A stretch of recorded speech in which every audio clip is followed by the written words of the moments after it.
Buenas tardes chicos, ¿cómo andan? ¿Todo bien? Bueno, hoy vamos a estar viendo un tema nuevo, vamos a ir analizando esta nueva herramienta que van a conocer, conocida como Git, donde podremos interactuar con el uso de un montón de versiones que podemos ir generando en base a un proyecto. Vamos a utilizar comandos para poder ir pasando una serie de instancias que van a ser los tres estados que vamos a trabajar con Git. Y bueno, vamos a también a trabajar un poquito me pareció realmente útil el poder mostrar HTML y un poco de CSS para interactuar con esta herramienta, y además vamos a trabajar justamente con Python para poder agregar algún tipo de proyecto donde trabajemos justamente con este tipo de tecnologías. Así que bueno, vamos a ver cómo podemos trabajar con esta herramienta. Bien, antes de comenzar, me voy a dirigir al editor. Creo que no sé si faltaban algunos ejercicios o los habíamos visto todos. Habíamos pasado por el ejercicio del cajero Profe, automático. se muteó. Ahora sí, chicos. Bien, no sé cómo se mutió. Bueno, les estaba mencionando que, bueno, estábamos viendo el ejercicio del cajero automático que lo iban a tomar como proyecto, donde, bueno, ese proyecto ya lo tienen a su disposición para descargarlo y después modificarlo, agregándole contenido, eliminar algo, lo que ustedes quieran. La idea es que, bueno, ya desde el Drive lo tienen listo para poder interactuar con el mismo. Hoy vamos a conocer, como les dije, Git. La clase que viene vamos a seguir trabajando con lo mismo. Para después, bueno, luego llegar a GitHub, donde desde ahí van a tener un repositorio, no de manera local como hacemos con Git, sino en la plataforma, pudiendo compartir un enlace, y ese enlace después me lo van a estar compartiendo a mí para poder ver lo que han realizado en ese proyecto. Este proyecto no es obligatorio, pero la verdad que si están haciendo el curso, sumaría bastante que puedan ir practicando todas las cuestiones que estuvimos viendo con respecto a Python. Así que bueno, esa sería la idea. Bueno, una vez dicho todo esto, chicos, nos habíamos quedado, no sé si habíamos visto estas funciones con parámetros. ¿Me recuerdan, chicos? Si vimos funciones con parámetros, estos ejercicios donde vimos suma, resta, multiplicación y división. ¿Lo vimos? Sí, genial. Bueno, también pasamos por algunas tareas que les estuve mencionando. Em, el ingreso también creo que de una función donde, sí, estos los vimos, funciones con parámetros, y el ejemplo de las tuplas lo vimos también.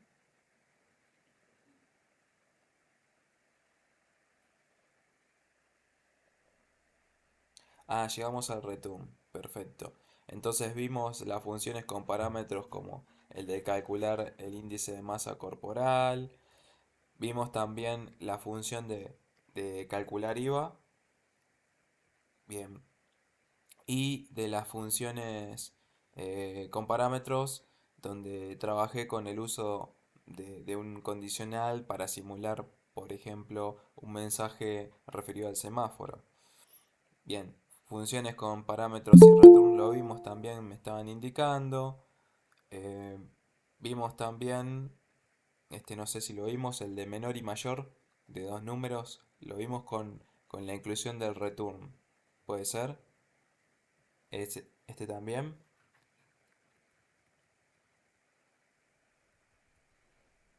El del IVA sí, me están indicando. Bueno, estos no sé si los habíamos visto. Igualmente lo voy a repasar el de menor y mayor.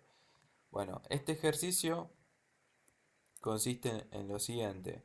Defino dos funciones, una función que va a ser máximo y otra función que va a ser mínimo. Todos con el uso de parámetros. Dentro de los parámetros tenemos la declaración de A y B. Luego estamos utilizando el uso de los condicionales, donde le digo que X debe ser mayor a Y. Si es así, le lanza un mensaje, un print que va a estar acompañado de la obtención de ese valor que va a ser x. Entonces va a obtener, va a regresar el valor de x, donde va a lanzar el mensaje del print que x es mayor que y. Y luego vamos a decirle que en caso contrario, que no sea verdadera esta condición, que me regrese y, lanzando el mensaje, el print que y es mayor que x. Bueno, x e y todavía no lo vimos, pero lo vamos a estar agregando acá debajo por el ingreso de teclado como número entero. Le decimos que ingrese el número x y el número y. Bien, bueno, una vez que hicimos eso, paso a la otra función también, donde la definí como mínimo, le ingreso los valores de a y b, y le digo que si x es menor que y, regrese x. Y lanza el mensaje del print de que x es menor que y. De modo contrario, le va a estar regresando y con un print donde y es menor que x. Entonces desde ahí llamamos a las funciones donde hago mención de máximo y mínimo con x e y, y como ya estas variables las definí previamente, bueno, ahí se van a estar reemplazando por el valor que yo ingresé. Entonces de ese modo ya podemos ir realizando esa comparación entre menor y mayor. Bueno, si lo ejecuto podrán ver que ingreso esos dos valores de x e y. Ahí me dice que ingrese el número x, le decimos que sea 15 y 20 el otro. Bueno, ahí me lanza. Y es mayor que x y x es menor que y. Bueno, si hubiese sido al revés, lo ejecuto de vuelta y le lanzo el valor de 20 a x y 15 a y. Ahí lo estamos haciendo de modo inverso. X es mayor que y también y es menor que x. Bueno, esto es para poder ver cómo podemos trabajar con una función, también con el uso del return, que les recuerdo que el return siempre se va a estar incluyendo dentro de una función. Nunca lo podemos incluir por fuera de una función.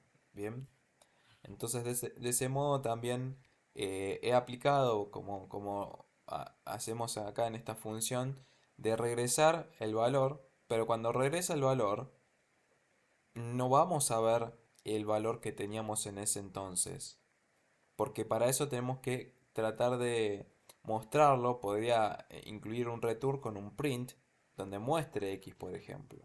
Eso sí se puede hacer, pero return solamente obtiene el valor y nada más que eso. No es que lo vamos a estar viendo dentro de la terminal. A pesar de que return y print son similares, son dos cosas distintas. Print imprime en pantalla de la terminal y return solamente obtiene y lo almacena en esa función el valor. Bien. Bueno, la idea era que ustedes realicen una función donde puedan determinar cuál es el mayor de tres números. Así como hicimos esta función, podrían aplicarlo, pero con el ingreso de tres números.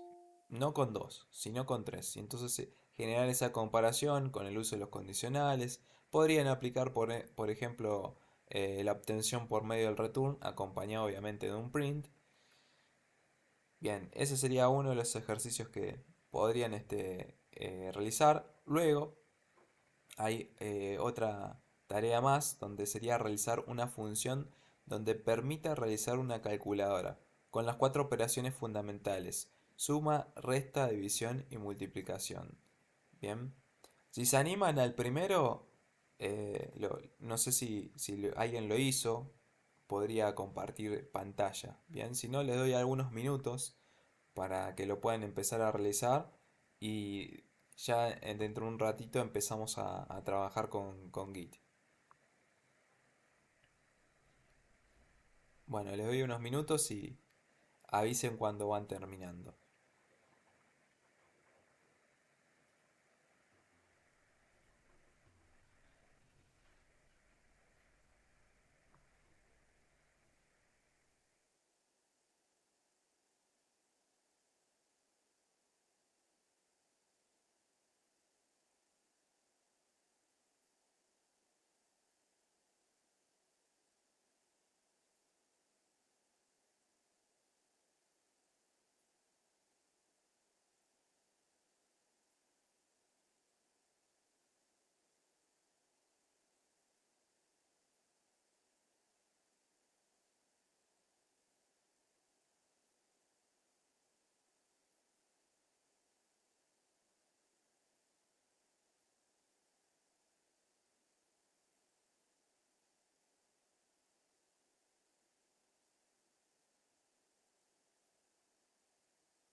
¿Cómo vienen, chicos?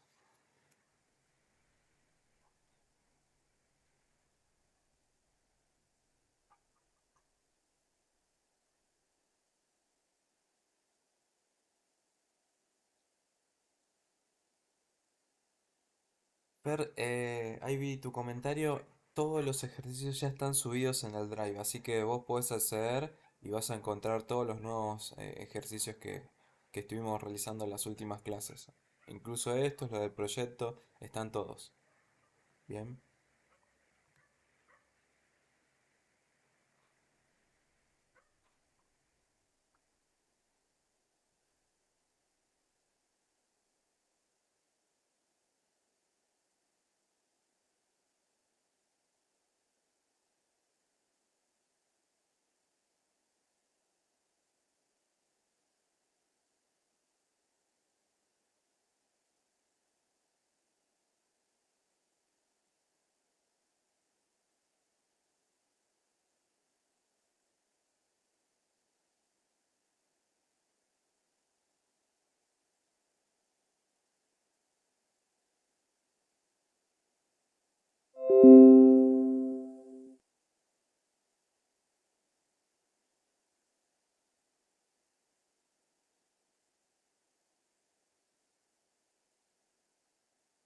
La idea, chicos, es que, bueno, en base, por ejemplo, a este ejercicio que estuvimos realizando, tratemos de ir comparando tres valores, tres números. Entonces, en vez de definir A y B, podríamos definir A y B y C y después, por medio del ingreso del teclado, vamos a darle tres valores distintos. Esa sería la idea. Bien. Por ejemplo, acá tenemos X y podría ser Z. Esto vamos a hacer una cosa, lo voy a copiar y lo voy a pegar debajo. Ahí está.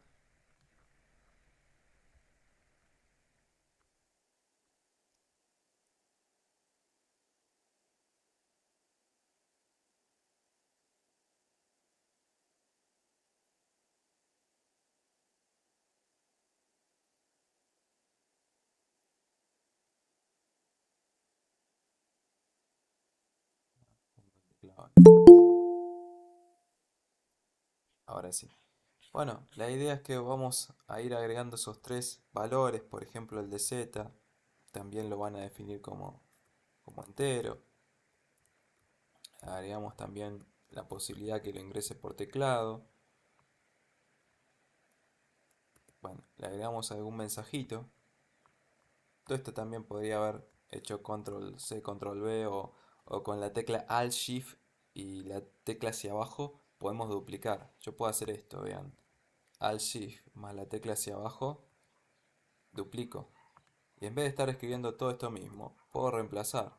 Poner acá Z, definirlo como entero. Y acá en vez de que el número sea I, lo definimos como Z. Entonces ahí ya tengo los tres valores que voy a ingresar por teclado. Bien, eso por un lado. No hace falta que agreguen un máximo mínimo, porque la consigna era determinar cuál es el mayor de tres números. Entonces esto ya no es necesario. Definimos solamente una función, hasta ahí vamos bien, ¿no? Pero tenemos que ir comparando, ¿sí? Primero, la idea de todo esto, el mínimo acá también lo vamos a eliminar.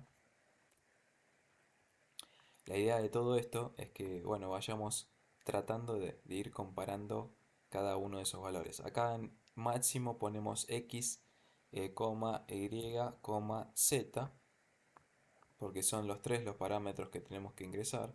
Acá vamos a hacer exactamente lo mismo. Ponemos a, b y en este caso vamos a poner c. Bien, esa sería la idea. Luego estamos comparando, estamos dándole una condición donde x debe ser igual a y. Bueno, vamos a tratar de analizar todos los posibles casos, porque tenemos muchos. También puedo utilizar el operador AND. Bueno, a ver, ¿qué pasa si yo tengo A, B y C? Esos son los tres valores en los cuales estoy tratando de... Ah, ahí Ya hay varios que han terminado. Bueno, igualmente vamos a ir redondeando esta resolución. Bien, tenemos esos tres valores A, B y C que después lo vamos a ingresar en los parámetros acá con X, Y y Z, donde tenemos que ir comparando. Yo voy a comparar primero en una instancia, podría ser que compare A y B, diciéndole que en el caso que A sea mayor a B y que también por el medio del operador AND A sea mayor a C, bueno, ahí nos queda solamente una resolución, indicarle que en ese mensaje que lanzamos con el print es que A es mayor que B y C. Ese es el mensaje que le tenemos que dar. Bien. Después podemos hacer otro tipo de comparación. Podría decirle que B, si en el caso que B sea mayor a A, y que también en el caso con el operador AND vamos a ponerle que B en todo caso sea también mayor a, en este caso C, bueno, ahí le lanzamos un mensaje que B es mayor que A y C. Bien, esa es una de las maneras que podemos hacer. Después también podría hacer exactamente lo mismo con C. Y en el caso de que tengamos alguno que sea igual, acá pusimos solamente mayores, pero también podemos trabajar con el uso del operador mayor igual o menor igual. Eso depende cómo le demos el enfoque nosotros. ¿Sí? Podríamos llegar a una misma resolución con diferentes alternativas. Así que bueno, les voy a dejar que vayan compartiendo pantalla ya que vi que varios terminaron. Así vamos viendo lo que han realizado. Guille, ¿querés compartir?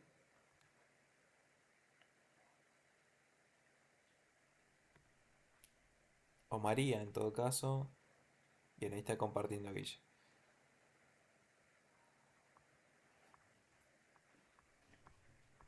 Bien, ahí tenemos.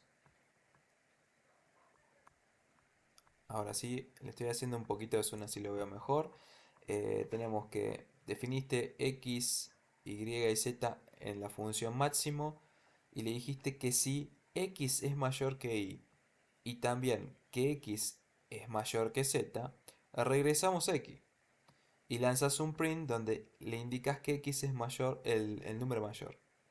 También le generaste una concatenación mostrando el valor de x. Genial.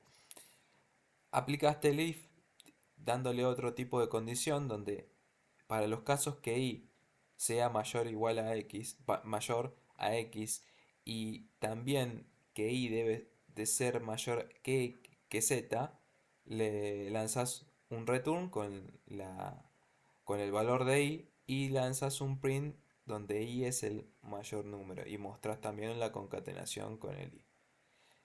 De otro modo, le estás diciendo que regrese z lanzando un print donde z es el número mayor.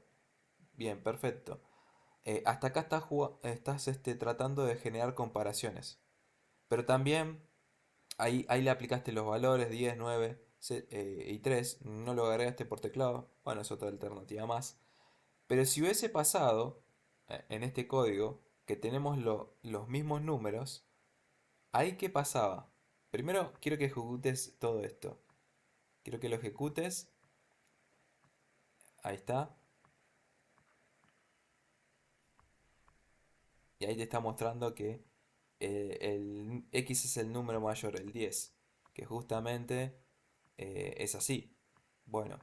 Pero si vos hubieses puesto que en el máximo tenga por lo menos dos números iguales. Cambias ese 9 por otro 10. Y tenés dos valores con 10 y ahora sí lo ejecutás. Ahí te está diciendo que z es el número mayor y te aparece el valor de 3. Ya estás viendo que tenemos un problema ahí.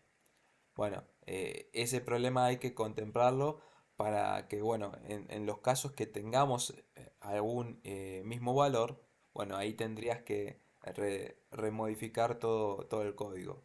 No está mal, está perfecto lo que hiciste hasta el momento, pero hay que tener también en cuenta los casos en que se puede estar estableciendo un mismo número para cada parámetro, para cada valor del mismo, para cada argumento. Bien, así que muy bien igual, Guille, ¿eh? Bueno, vamos con María o Ramiro. Fer, había levantado la mano. Ah, habías terminado. Bueno, si querés, Fer, compartí pantalla.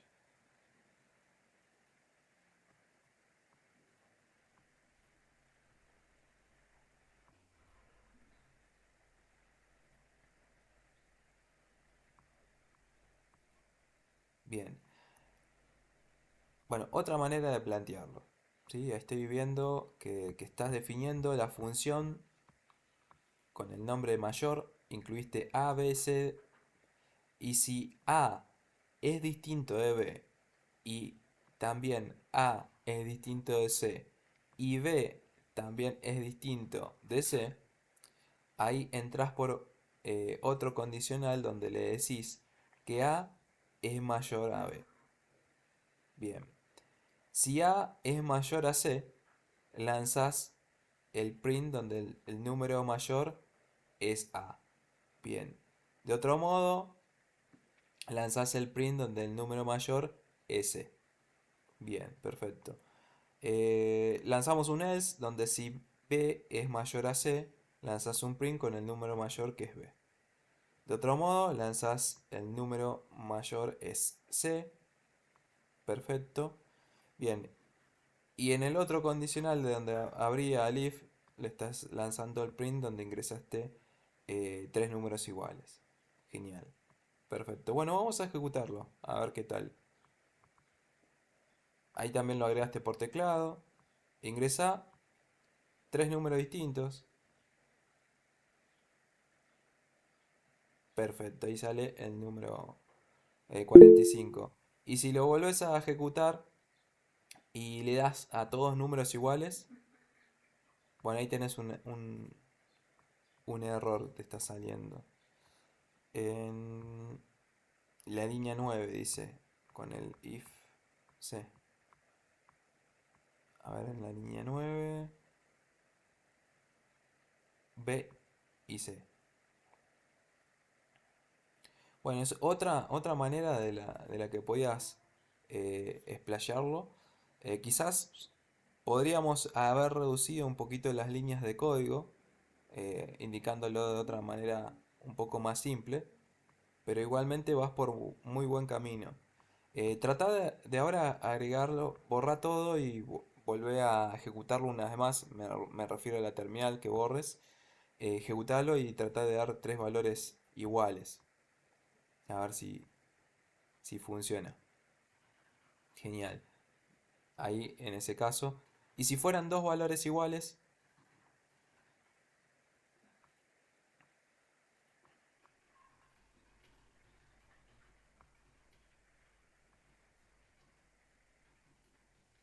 bien. Y otro valor distinto. Bueno, ahí tenemos un detalle que hay que tener en cuenta. En ese caso, te está mostrando que son dos los números iguales. Hay algo para mejorar porque podrías lanzarle un mensaje personalizado. La idea era obtener el número mayor. Entonces ahí tendrías que lanzar el mensaje cuál es el número mayor. Podrías decir que A y B son los números mayores o A y C son los números mayores. Entonces hay algunas falencias que hay que tratar de modificar. Bien, pero vas bien encaminado. También ten en cuenta que vos ahí le indicaste que son todos los números distintos. Yo les había recomendado mejor entremos en tal caso que tengamos los números mayores, iguales, para poder replicarlo de ese modo.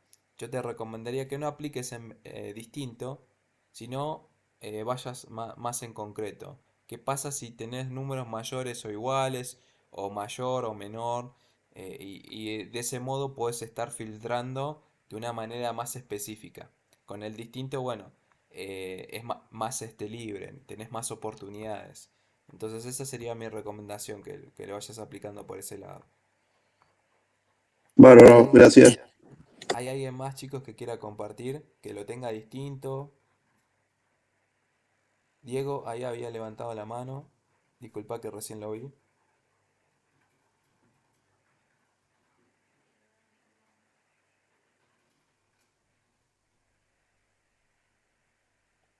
Podemos aplicar los dos. Depende cómo esté la lógica, María. Podemos aplicar el OR o podemos aplicar el AND.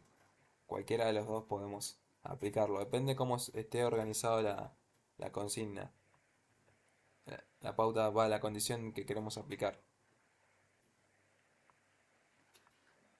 Bueno, ahí Sandra está compartiendo. Bien, ahí le indica Sandra. Si la función tiene número mayor con A, B y C, le decimos que si A es mayor o igual a B y también que A en este caso sea mayor a C, mayor o igual a C, el primer número es el mayor. Bueno, ya estoy encontrando un error. Vos le estás indicando acá que A es mayor o igual a B y A debe ser también mayor o igual a C. Si vos le lanzás que sean mayor o iguales, en ese caso, si yo pongo el valor de que quizás todos los números sean iguales, te va a lanzar el mensaje personalizado donde va a ser el primer número es el mayor. Entonces yo no pondría el igual en ese caso, yo sacaría el igual y ahí sí entraría correctamente. Sacaría los iguales en esa condición y en ese sí o sí va a ser el primer número, o sea, el valor de A va a ser el mayor. Después tenés el elif, donde le indicaste que B es mayor o igual a A. Bien. Y que en todo caso que B también tiene que ser igual a C. Y ahí le lanzas el segundo número es el mayor. Bien, ahí sería lo correcto. El segundo número sería B, así que está bien. Y de otro modo, lanzamos un print donde el tercero es el mayor. Bueno, ahí faltaría agregar más este código. Pero hasta ahora, bastante correcto, donde vos tendrías que agregar una anidación de condiciones. ¿Sí? Acá lo estás aplicando con el if y else. Bien, eso se tiene que cumplir. Hasta ahí vamos bien. Pero dentro de alguna condición, vos tenés que generar una anidación con el ingreso de otro condicional. Porque podemos tener otro tipo de valores. Bien, por ejemplo, está el primero, el segundo, está bien. De otro modo, podrías lanzar un elif con otra condición, si no, indicando qué pasa cuando tenemos los valores de que A y B son iguales, o alguna de las dos podría trabajar con el operador de OR. Bueno, en esos casos lanzas un mensaje indicando que los números son iguales. También tenemos que pautar ese tipo de condición dentro, pero hasta el momento uno de los más acertados, Sandra. Bien, a ver si hay alguien más que quiera compartir. Rafael había levantado la mano. Y Nicolás. No sé si quieren comentar algo o compartir. Bueno, ahí Rafael está compartiendo. A ver, en este caso definiste la función máximo con número uno, número 2, número 3. Le dijiste que si número uno es mayor a número 2 y número uno es mayor que número 3, estás regresando que número uno es el mayor que número 2 y número 3. Bueno, hasta ahí vamos bien. En todo caso, otra condición podría ser que número 2 sea mayor a número uno y número 2 sea mayor a número 3. Bien, entonces en ese caso lanzas que número 2 es el mayor que número uno y número 2. Bien, tenemos otra condición donde el número 3 es mayor que número uno y número 3 también es mayor que número 2, entonces lanzas que el número 3 es el mayor. Bueno, hasta ahí, perfecto. Si te llega a mostrar. Ahí se movió la pantalla. Si te llega a mostrar que todos los números son distintos, si no son iguales, el código va a funcionar perfecto. En el else, si vos le indicaste si el número uno es igual al número 2 y si el número 2, perdón, si el número uno es igual al número 3, quiere decir que los tres números son iguales. Bueno, pero ahí faltaría, eh, ¿qué pasa si el número uno es igual al número 2 y el número uno eh, quizás el número 3 es distinto? ¿Qué pasa cuando tenemos dos números iguales y un número distinto? Bueno, ahí vamos a ejecutarlo y vamos a comprobar que te está faltando ahí un poquito más de código para perfeccionarlo. Pero hasta ahora, como te dije, sería el más acertado de todos. A ver, ejecutalo. Agregar dos números iguales y uno distinto. Bien, ahí te indica el número 3 es el mayor que el número 6. Bueno, efectivamente es así. Pero ¿qué pasa que cuando vos estás agregando... Ah, perdón, a ver, el número 3 es el... Sí, está bien. ¿Qué pasa cuando vos agregás que los dos números iguales son mayores que el distinto? Por ejemplo, volverlo a replicar, le indicas que sea... Bueno, ahí aplicaste 2, 2 y aplica 1 al último. Bien, en ese caso no sale ningún mensaje, porque no lo está teniendo en cuenta.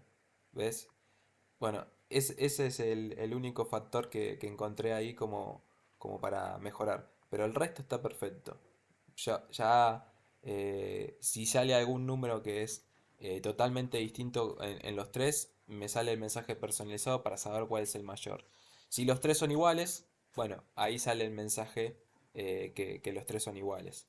Pero en todo caso, si hay dos iguales y estamos ingresando un valor que va a ser distinto y va a ser mayor, bueno, ahí te lanza ese mensaje que va a ser mayor, no hay problemas. Pero si es menor, como recién veíamos, pasa estas cuestiones.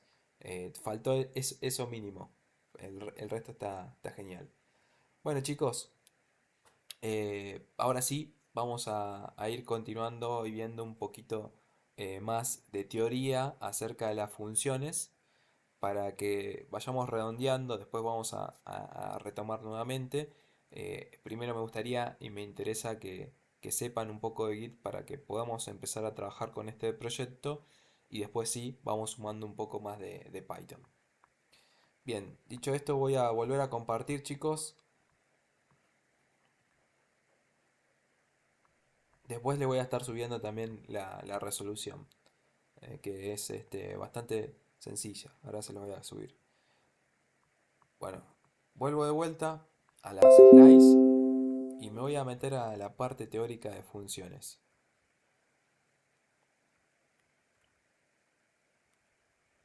Bien, acá. Voy a ampliarlo así lo vemos mejor. Bueno, ¿qué es una función? Una función permite definir un bloque de código reutilizable que se puede ejecutar muchas veces dentro de un programa. Bueno, básicamente una función permite dar una resolución a alguna problemática, donde podemos interactuar con el uso de parámetros, ya sea uno, dos o ningún tipo de parámetro, podemos agregar más, incluso de dos. Vimos varias funciones que estuvimos trabajando que son propias de Python, como el caso de print, input, length, que también me permite contabilizar los diferentes caracteres que tenemos dentro de un string, por ejemplo. De ese modo podemos agregar y saber la cantidad. El length incluye también los espacios que tenemos, no solamente caracteres, sino los espacios. Bueno, vimos también type para saber el tipo de variable de dato que tenemos.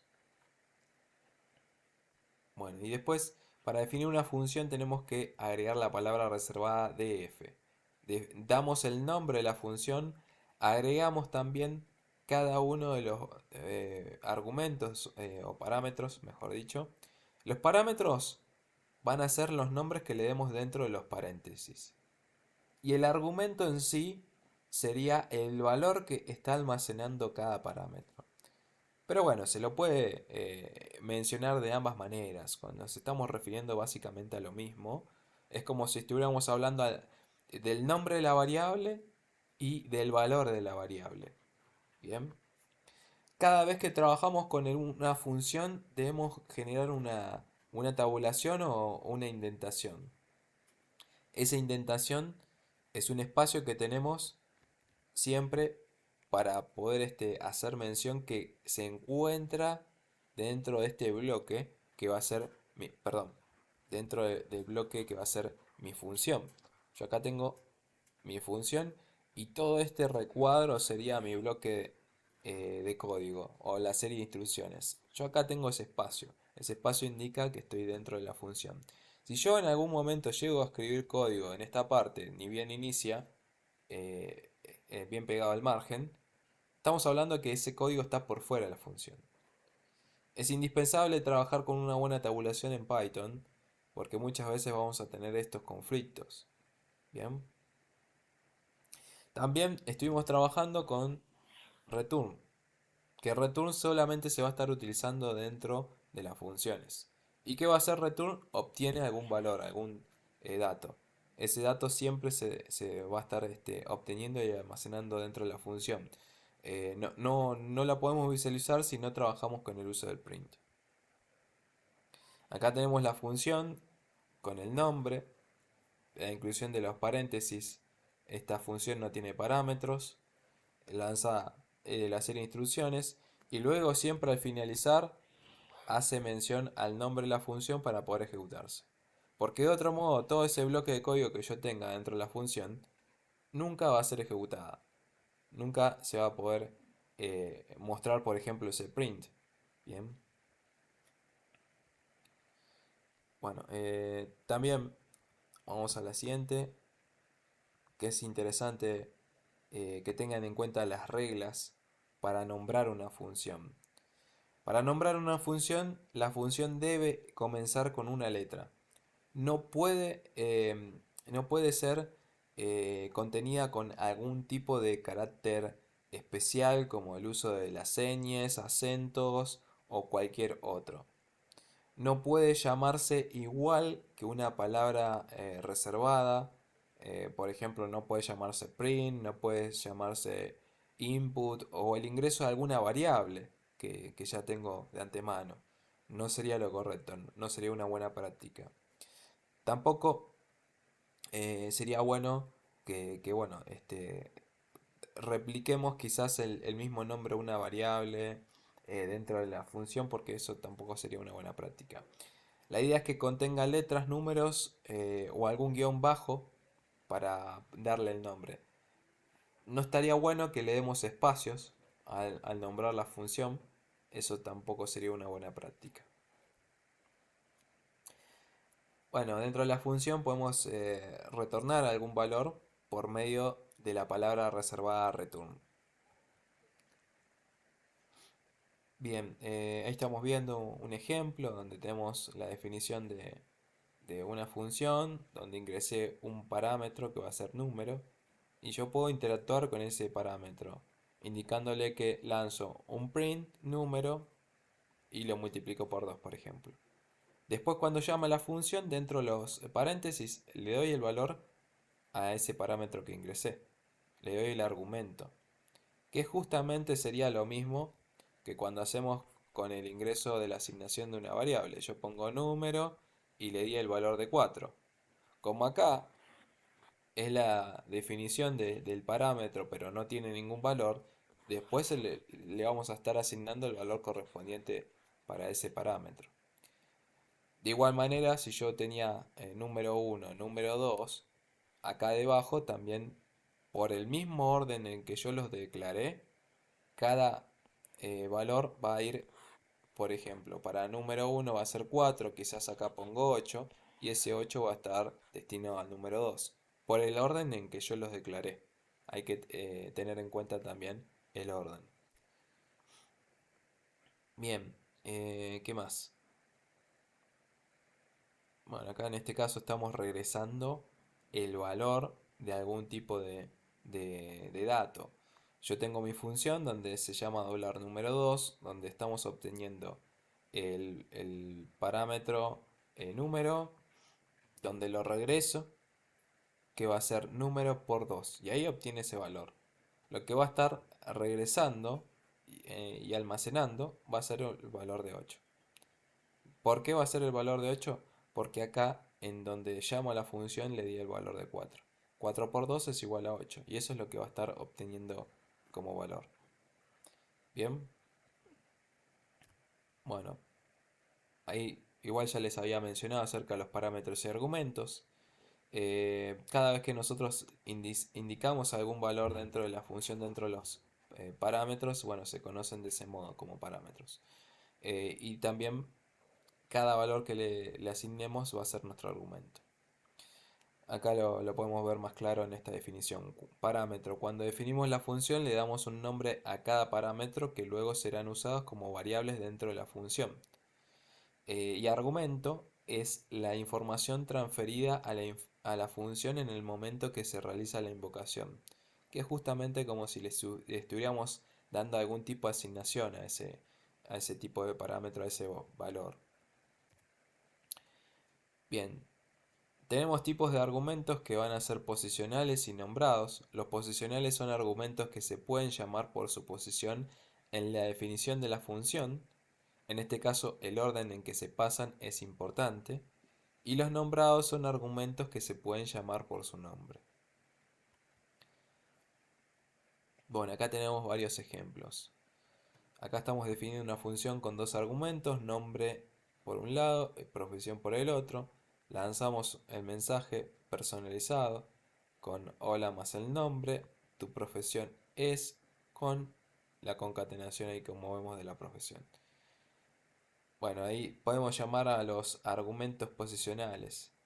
Por ejemplo, ahí tengo saludar, que es la función, ingreso el valor de Ingrid, segundo estudiante, y ahí vemos que sale, hola Ingrid, tu profesión es estudiante. Bueno, acá en este caso tengo saludar, estudiante y Ingrid son los dos valores. Y acá me dice, hola estudiante, tu profesor es Ingrid. Y ahí se ve claramente donde la importancia del posicionamiento en que vamos dándole los valores a cada parámetro es sumamente importante, ¿no? Donde si lo alteramos, bueno, por ejemplo, esta concatenación que tenemos con el string nos muestra de manera incorrecta. Bueno, los argumentos nombrados es otra manera que podemos trabajarlo. Por ejemplo, yo podría estar asignando por el nombre que le definí a cada parámetro, como acá puse nombre y profesión, no importa el orden, por ejemplo yo pongo acá profesión es igual a estudiante y nombre es igual a Ingrid. Entonces por más que yo haya alterado el orden, el mensaje me indica hola Ingrid, tu profesión es estudiante, porque yo ya hice mención y le di la asignación correspondiente a cada parámetro sin importar el orden, porque le estamos dando la asignación como corresponde. Esto no se usa tanto porque ya podemos evitar estos pasos con solo declarar el valor de cada parámetro ordenadamente. Bien, entonces bueno, podemos aplicarlo de este modo o del modo anterior que vimos. Bien, acá tenemos combinando argumentos. Bueno, tenemos la función saludar, Ingrid, profesión es igual a estudiante. Hola Ingrid, tu profesión es estudiante. Bien, perfecto. Vemos acá el ejemplo de definición de función A, B y C, D y E. Bueno, ahí estamos viendo cómo le estamos aplicando la asignación correspondiente a cada, a cada parámetro, pero luego tenemos la posibilidad de decirle, mira, a E dale 5 y a D dale 6 sin importar el orden. Estos se fueron declarando con ese orden, pero acá también podemos alterar el orden y decirle, mira, a este valor, a este parámetro le aplicamos ese valor correspondiente. Bueno, es otra posibilidad de combinar todo lo que vimos en el ejercicio, en el ejemplo anterior. Bueno, acá pasa lo siguiente. Si colocamos como primer argumento uno nombrado, ya que luego no podemos colocar los posicionales, estos siempre van al inicio y en el orden que son declarados en la definición de la función. ¿Qué quiere decir esto? En la función yo debo incluir, por ejemplo, estudiante que no tiene ningún tipo de asignación a ningún nombre de parámetro, primero, y no al revés, como lo vemos acá, nombre e Ingrid que le estoy dando ese valor, porque automáticamente estudiante me va a estar dando como error y vamos a lanzar la ejecución de la depuración del código y me va a estar mostrando esto, este mensaje como que hay un error en la sintaxis. Así que también tengan en cuenta esto. Bueno, ¿qué más? Bueno, acá estamos viendo cómo debería haber sido Ingrid primero y luego ir nombrando cada uno de los parámetros. Bueno, tampoco podemos estar asignándole un valor solamente a un parámetro. Tenemos que aplicar el uso de la asignación de cada uno de los parámetros. No puedo definir un solo parámetro, el valor, y al resto no. Eso tampoco se debe hacer. Ni siquiera dándole el nombre, como vemos en el primer caso, y el valor, ni tampoco dándole solamente el valor a uno de ellos. Tiene que ser todos. Por eso me dice el mensaje que falta agregarle un valor al parámetro que habíamos definido en la función. Tenemos solamente uno, falta otro. En ambos. Bien. Argumentos opcionales. Los argumentos opcionales pueden ser opcionales para ello. El parámetro cuando se define en la función debe asignarle un valor predeterminado. Bien, este es otro de los ejemplos donde tengo nombre, profesión igual a programadora. Entonces yo acá tengo un argumento, un parámetro en donde no le he aplicado ningún valor, pero sí al siguiente le he aplicado el valor. Entonces acá estoy lanzando la concatenación con hola nombre, tu profesión es profesión. Bien, si yo ingreso saludar Ingrid, el mensaje va a salir hola Ingrid, tu profesión es programadora. Porque ahí el único valor que tengo que declarar es el de nombre. El de profesión ya está declarado. Bien, y si después puedo agregar acá, en este caso, saludar Ingrid estudiante, esos valores, ahí me dice, hola Ingrid, tu profesión es estudiante. Entonces está reemplazando el valor que ya teníamos declarado previamente. Esa es otra posibilidad que podemos estar aplicando. Bueno, argumentos por valor y referencia. Python, según el tipo de datos del argumento, define si ese argumento se pasa por valor o referencia a la función. Bueno, argumentos por valor. Cuando invocamos una función en Python, si el argumento enviado es de tipo entero, string, flotante o booleano, este argumento será enviado por valor, lo que significa que dentro del cuerpo de la función se trabaja con una copia en el dato, manteniendo el valor original de la variable por fuera de la función. Bien. Algo que también quería mencionar, que cada vez que yo trabajo con alguna variable dentro de una función, esa variable yo no la puedo llamar por fuera de la función, porque solamente esa variable que si la inicialicé en ese lugar dentro de la función, funciona solamente para justamente esa función. Distinto hubiese sido si yo tengo una variable por fuera de la función y la llamo dentro de la función, que eso sí me lo va a tomar en cuenta. Bien, así que bueno, acá estamos viendo, definir la función de doblar número con el parámetro número, número es igual a número por 2, retorna número. y mi número es igual a 3, es otra variable.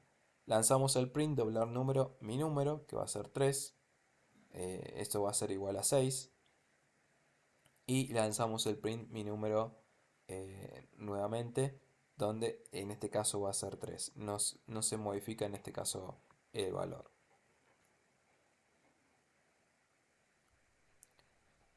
Bien, acá argumentos por referencia. Cuando invocamos una función en Python, si el argumento enviado es una colección, por ejemplo una lista, un diccionario o cualquier otro, este argumento será enviado por referencia. Se le envía su dirección de memoria, lo que significa que dentro del cuerpo de la función se trabaja con el propio elemento, alterando el contenido de la variable.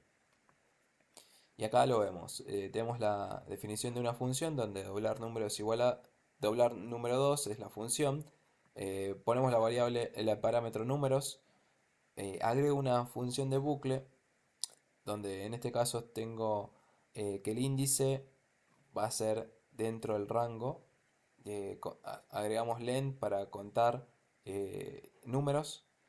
Indicamos que números es el índice dentro de los corchetes y números es el índice también dentro de los corchetes multiplicado por 2. Regresamos números, que va a ser todo ese resultado. Mi números es igual a 10, 25 y 5. Bien, ahí le estamos definiendo los valores. Y lanzamos un print donde doblar número 2 es igual a mi números, donde muestra 20, 40 y 10, porque lo está multiplicando por 2. Bien, entonces lanzamos después debajo otro print donde dice mi números y me muestra, en este caso, 20, 40 y 10. Bien, eso es lo que estamos mostrando. En este caso sí se modificó, como vimos, a diferencia del anterior. Bueno, ahora sí, dicho todo esto, chicos, vamos a empezar a ver Git. Bien, nos queda unos últimos minutos para presentar Git, así que vamos a eso. ¿Qué es Git? Git es un sistema de control de versiones gratuito, de open source, desde código abierto, donde está diseñado para manejar proyectos muy grandes y también proyectos pequeños, donde simplifica la construcción de algún tipo de proyecto en base a algún código que tengamos, por ejemplo, donde quizás les habrá pasado en muchas ocasiones, cuando trabajan con algún proyecto, imaginemos que es de Word, ¿no? Donde ese archivo de Word no lo quieren perder, no quieren sobreescribir algún tipo de valor. Por ejemplo, yo tengo un montón de datos dentro de ese archivo de Word y elimino algo, pero antes de eliminar yo quiero guardar una copia. Guardar una copia porque quizás más adelante me arrepienta o quiera encargarlo por otro tipo de, de construcción de ese documento. Entonces yo tengo mi archivo, vamos a ponerle A, que es versión 1 por un lado, y después voy a crear otro archivo que va a ser A versión 2, para no perder todo lo que tenía en ese entonces y empezar a sobreescribir, agregar, eliminar todo acerca de ese archivo. Bueno, más adelante pasa exactamente lo mismo. Quiero agregar algo, pero no quiero perder lo que ya tenía, porque eliminé o porque agregué algo. Entonces voy generando otro archivo de A versión 3, por ejemplo. Bueno, esto sucede en muchos tipos de archivos, de formatos, e incluso en el código mismo. Les habrá pasado más de una vez.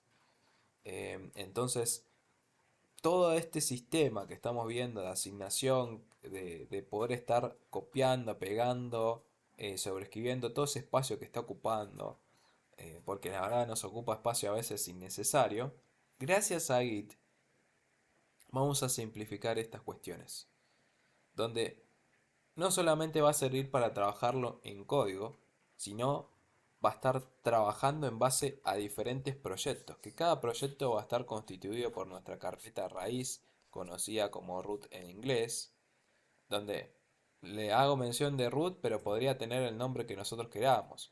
por ejemplo, mi project, bien, mi proyecto. eh, bueno, de ese modo dentro de esa carpeta tendríamos un montón de archivos. Por ejemplo, puedo tener un archivo de HTML acompañado con otro archivo de CSS, otro archivo quizás de Python.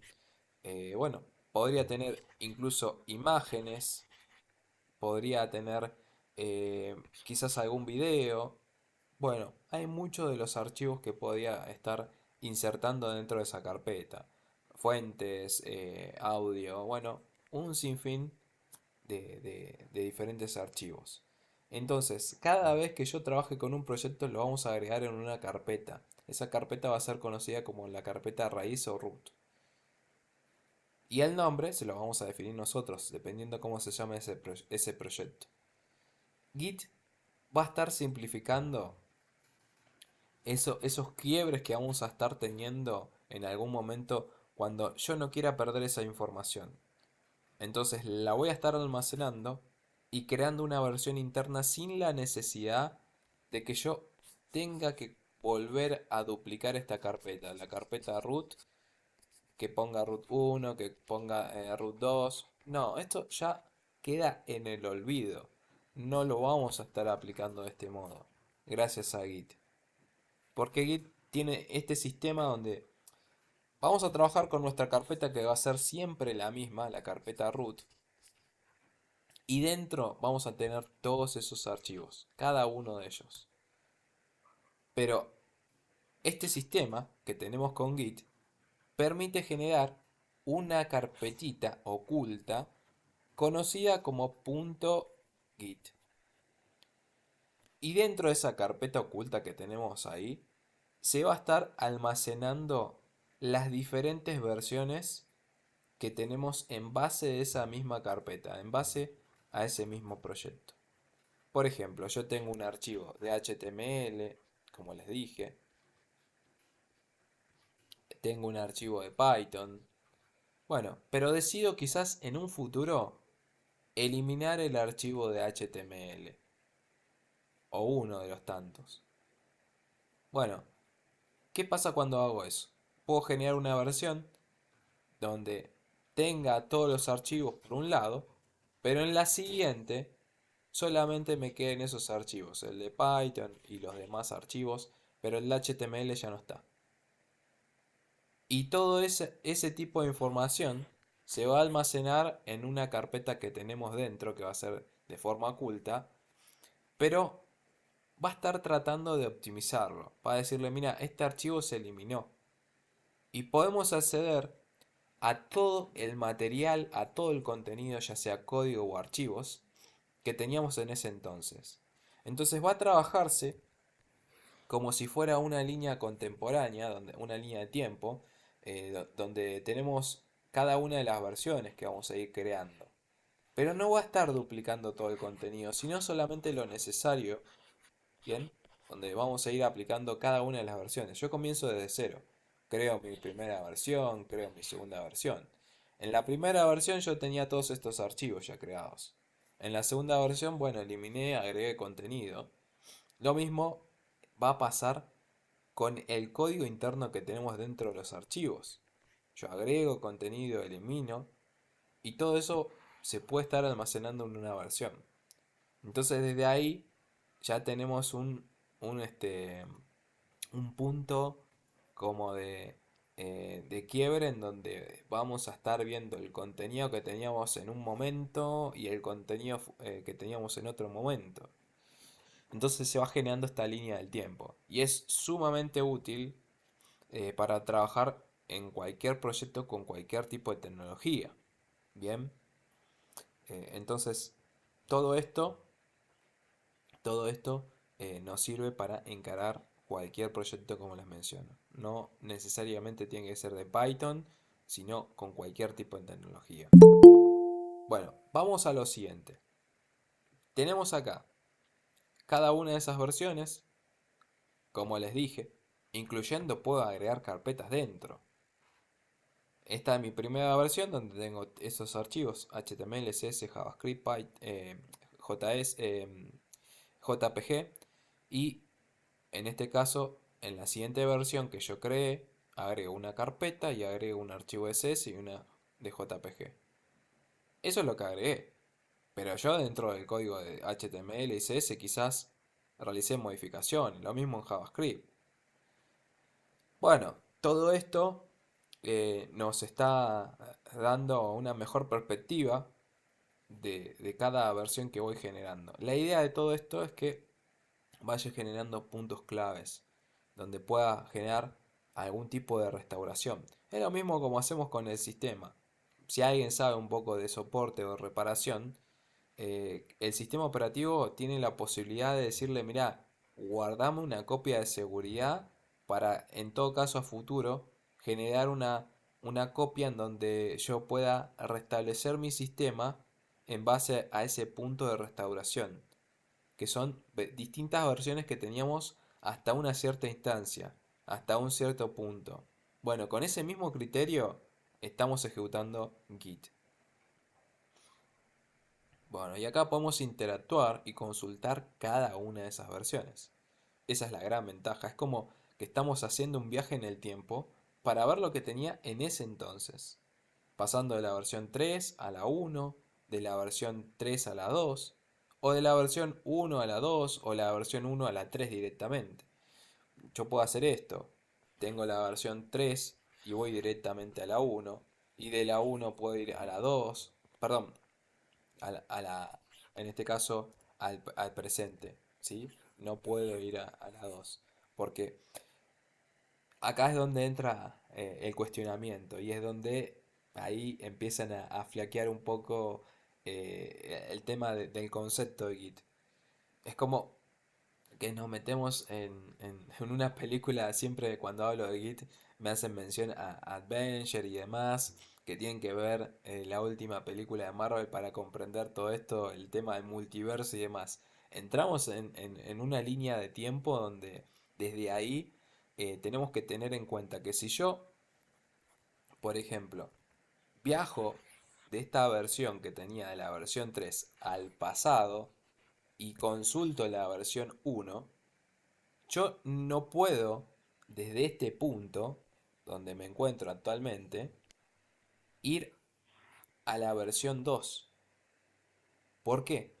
Porque cuando yo viajé al pasado, estoy en esa versión en sí, pero nunca se había generado la versión 2. ¿Se entiende? No existe. Ahí como está diciendo Nico, no existe. Entonces, como no existe, yo no puedo consultar la versión que no existe en ese entonces.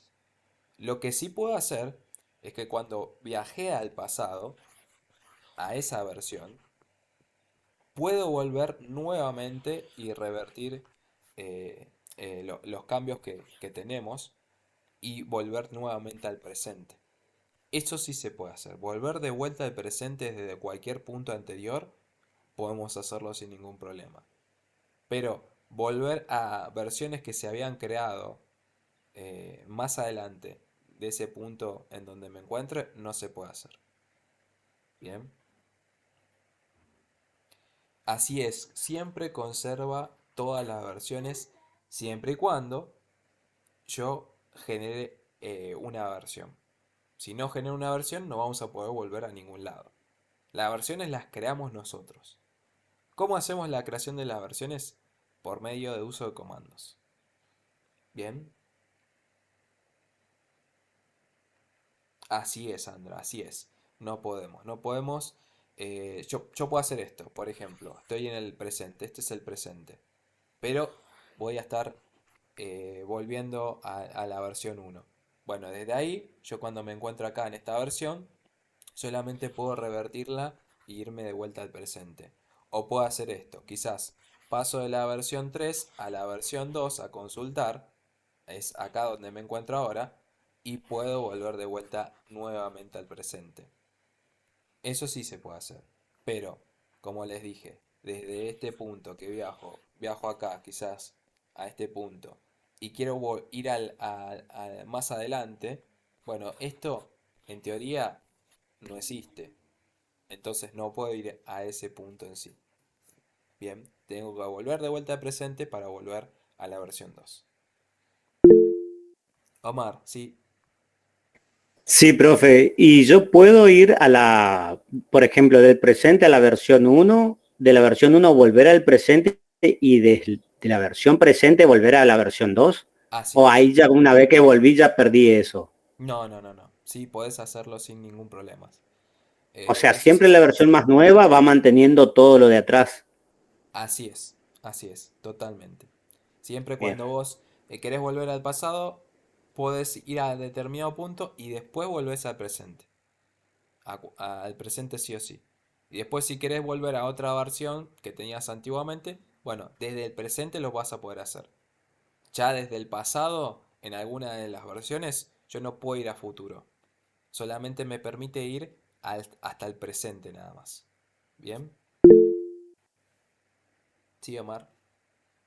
Sí, cuando usted dice consultar, yo por ejemplo puedo ir a la versión uno y consultar un archivo específico o tengo que Con- ir y ver todo el paquete completo, como quien dice. Podés consultar o sea, vas a ver toda la carpeta que tenés hasta ese entonces y podés explayarte solamente a consultar algún tipo de archivo. E incluso lo vas a poder modificar. Vas a ir al pasado y lo vas a modificar y esa modificación la podés llevar después al presente donde desde ahí vas a generar una fusión entre este punto y este punto que tenías acá.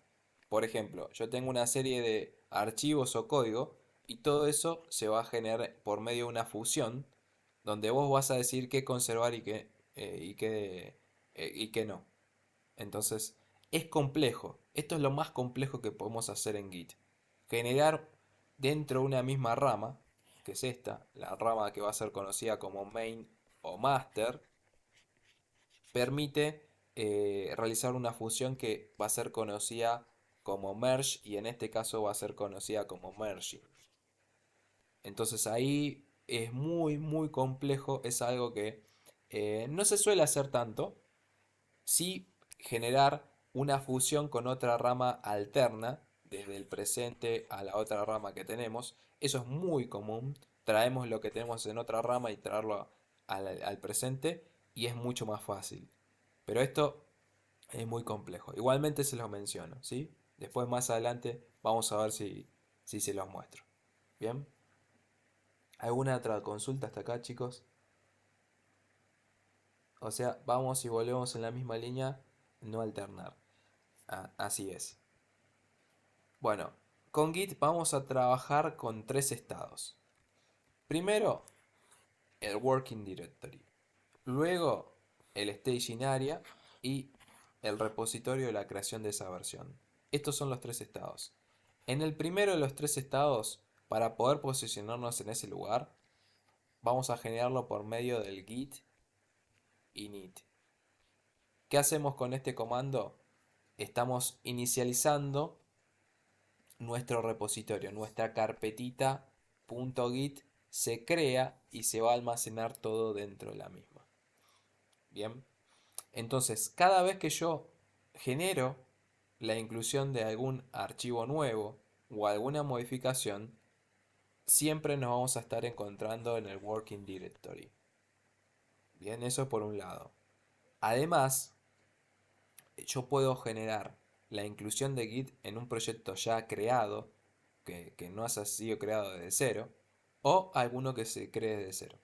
Por ejemplo, ustedes tienen algún código, un código en Python, y desde ahí, cuando se dieron cuenta que existe Python o quieren agregarlo, se olvidaron, pueden ingresar este comando, inicializan eh, su repositorio, su carpeta Git, y desde ahí se le va a estar sumando todos esos archivos.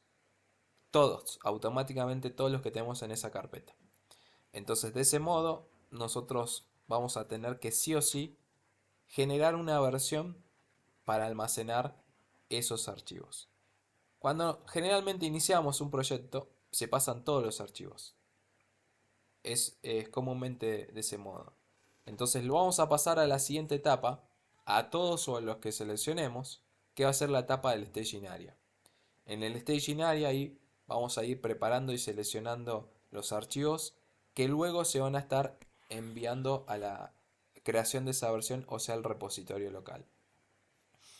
Entonces, de ese modo, una vez que se crea la versión, vamos a tener recién ese puntito que les mencionaba, la versión con cada uno de los detalles que teníamos en esos archivos. Bueno, una vez que hicimos eso, ya tenemos nuestra primera versión, la versión 1, ¿no? Entonces, imaginen que ese proyecto que teníamos, esa carpeta, incluye modificaciones en el archivo de Python, ¿no? Entonces esas modificaciones, ni bien lo guardo con control más S o lo guardo de otra manera, genera una modificación. Y esa modificación es distinta a la última versión que teníamos. Por ende, ese archivo se va a encontrar nuevamente en el Working Directory, porque genera una modificación. O imaginen que a esa carpeta le agrego otro archivo de Python, o o una carpeta, una imagen o lo que sea. Entonces también ese archivo nuevo se encuentra dentro de Working Directory. Porque toda la modificación y todo lo nuevo se incluye en Working Directory. Una vez que estemos trabajando con Git. Desde ahí volvemos a pasar a todos los archivos al staging area o los que queremos. Entonces desde ahí en esta etapa intermedia vamos a pasar a la creación de la versión del repositorio. Pero esto puede pasar que quizás en algunos momentos yo no quiera pasar todos los archivos que he modificado o que he incluido como nuevos que se han encontrado en el Working Directory. Porque quizás hay algún archivo que no quiera pasarlo, como es el caso de algún archivo de Python o alguna imagen. Entonces ese no lo envío, envío solamente los que quiero al staging area y desde ahí, en esa etapa intermedia, lo paso a la creación de la versión. Es por eso que tenemos esos tres estados, si no directamente los incluyo todos en el Working Directory y los paso directamente al repositorio. No, no es así, por eso está la etapa intermedia del staging. ¿Se va entendiendo, chicos? ¿Alguna duda hasta acá? Nada. Bueno, los tres estados fundamentales: Working, Staging Area y la creación de las versiones en el repositorio. Para eso iniciamos una vez git init, no hace más falta inicializarlo una vez más para encontrarnos en el Working Directory y desde ahí para pasar del Working al Staging Area el otro comando que es git add y del Staging al repositorio, a la creación de la versión, el git commit. Estos son los tres comandos elementales que tenemos que tener en cuenta, ¿sí? Esto es fundamental para empezar a trabajarlos, ¿no? Bueno, ahora les hago una pregunta, chicos. ¿Git y GitHub son lo mismo? ¿Ustedes qué creen? ¿Qué me dicen? Bueno, les voy a mencionar. Git es un controlador y ofrece un sistema de versiones que vamos a ir generando de manera local. O sea, vamos a tener un repositorio, se crea un repositorio de manera local. O sea, en nuestra PC se almacena esa carpetita, la carpeta .git oculta. Bueno, pero en este caso, Git app es distinto. Porque vamos a estar subiendo esta carpeta que tenemos de manera local, este repositorio local, a la nube, en su plataforma donde podremos estar interactuando con, en este caso, otros programadores, otros desarrolladores. Podemos subir ese código, editarlo, modificarlo, compartir un enlace que va a estar todo el contenido que tengamos de ese repositorio, ya sea para personas de recursos humanos o algún otro colega, por ejemplo. E incluso también permite el ingreso de GitHub Page, que GitHub Page permite la visualización de un código. Por ejemplo, si trabajan con código de HTML, CSS, JavaScript, todo eso lo pueden visualizar por medio de otra UR que nos va a estar compartiendo. Por un lado tenemos una UR que va a ser en base a todo el código, que va a ser el repo, el repositorio de Git, de GitHub. Eso por un lado. Y después tenemos el otro enlace que va a ser de GitHub Page. Bueno, con este GitHub también podremos interactuar además con otros desarrolladores que tienen otros proyectos de código abierto. También se puede trabajar con código privado, donde bueno, ahí es otra posibilidad más que tienen. Tenemos estadísticas, tenemos un montón de cosas que podemos hacer con GitHub. Y ya lo iremos viendo en clases futuras. Así que bueno, esto es una intro para que vayan viendo. La respuesta es no, Git y GitHub son distintas. Son dos empresas totalmente distintas. Pero Git se hizo muy popular gracias a GitHub. Desde ahí comenzó en auge para bueno, poder en este caso ofrecerle este servicio a demás desarrolladores. Git, como les dije, es un controlador de versiones que se genera en repositorio local y GitHub es una plataforma en la nube que permite subir nuestro repositorio e interactuar con distintos desarrolladores. Bueno, nos queda la instalación, pero ya no tenemos tiempo. Esto igualmente está subido en el Drive. Se los voy a estar em, mostrando igualmente la clase que viene para que lo puedan instalar. A ver si llegamos con los últimos minutitos y les voy mostrando. Tienen que dirigirse a Git. Ahí les comparto el enlace. Denme un segundo. Ahí les comparto el sitio oficial de Git. Bueno, este es el enlace. Ahí se los compartí. Y ustedes van a tener que descargar el programa. El programa, una vez que abren el sitio oficial, les aparece exactamente lo mismo que esto. Aparece un monitor donde ustedes van a hacer clic en el mismo y se les va a descargar el programa. Automáticamente reconoce sistema operativo y versión. Si no es así, se pueden ir a la parte de descargas, que ahí les muestro. En esta parte donde dice Downloads, van ahí y les aparece para Mac, para Linux o para Windows. Seleccionan y ahí van a poder descargarlo. Bien.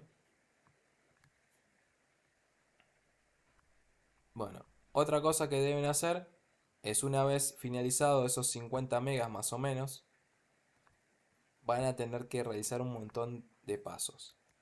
Y esos pasos, presten mucha atención. Hay algunos que van a tener que siempre presionar siguiente, siguiente, siguiente. Pero hay otros que tienen que tenerlos en cuenta. Ahí está, en esta parte. Le van a pedir permiso, ustedes le van a decir que sí, van a siguiente con Nets, ingresan siguiente.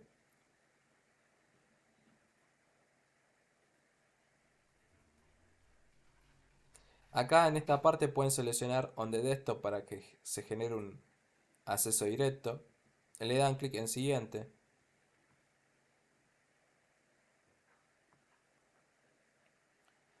Y en esta parte es importante, donde escogen acá eh, su editor predeterminado.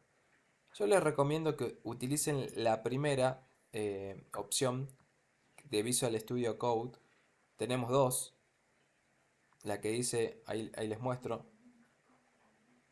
Visual Studio Code as Git Default Editor. Es esa la que deben seleccionar, la primera de todas. Porque esto va a estar permitiéndole que le integre dentro de esa misma terminal de Visual Studio Code trabajar y darle la posibilidad con Git Bash. Entonces seleccionen ese es el que yo les recomiendo. Bien. El que tiene otro editor, bueno, selecciona el otro editor que quiera seleccionar. Es como elegir el navegador predeterminado. Bien. Así que eso es lo que tienen que tener en cuenta.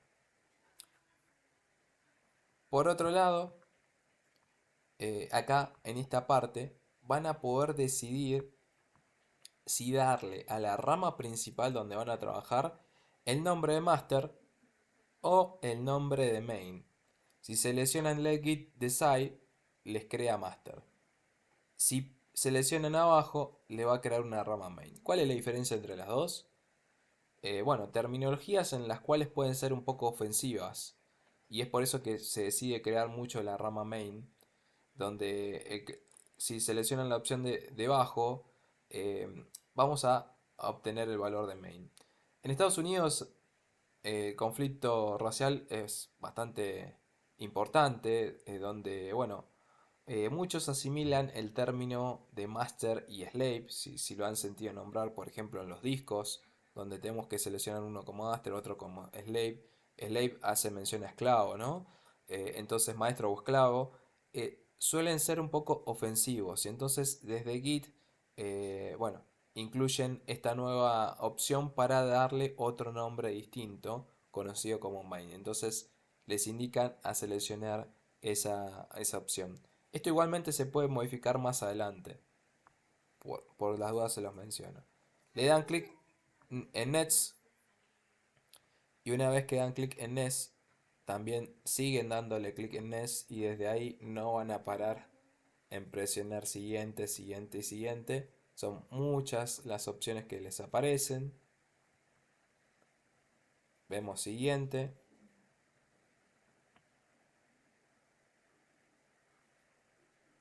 En esta parte siguiente. Tenemos como 10 siguientes más o menos. Ahí también siguiente. Siguiente. Lo dejan todo como está.